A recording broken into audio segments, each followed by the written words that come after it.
So hello guys, welcome back to another video. So guys आज के আমরা দেখব যে Honda OSP 125 নিউ মডেল যে আপডেট ভার্সন তার আপনার কি করে ব্লুটুথ কানেক্টিভিটি করব। ঠিক আছে, তো প্রথমে আমাদের একটা এরকম অ্যাপ ডাউনলোড করে নিতে হবে যার নাম হচ্ছে Honda রোড সাইন। তো এটা আমরা ওপেন করে নিচ্ছি। নেওয়ার পরে নেক্সট করে গিয়ে এখানে যে কটা পারমিশন চাইবে সেগুলো দিয়ে দিতে হবে। তো এখান থেকে কোনো একটা জিমেল থেকে লগ ইন করে নিতে পারবে। তো এখান থেকে নেক্সট করে যাবে, প্রত্যেকটা পারমিশন দিয়ে দেবে। যেমন গ্যালারি আছে, অ্যাপ পারমিশন, লোকেশন, ভয়েস,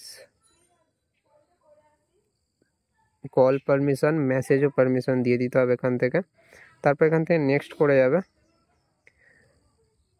আচ্ছা, তো এবার আমরা এখান থেকে গাড়িটা চুজ করে নেবো যে এখানে আমরা কী গাড়ি কানেক্ট করছি, যে SP 125 তো SP 125, কারণ এখানে অনেক কটা গাড়ি আছে যেগুলো কানেক্ট করতে পারবে।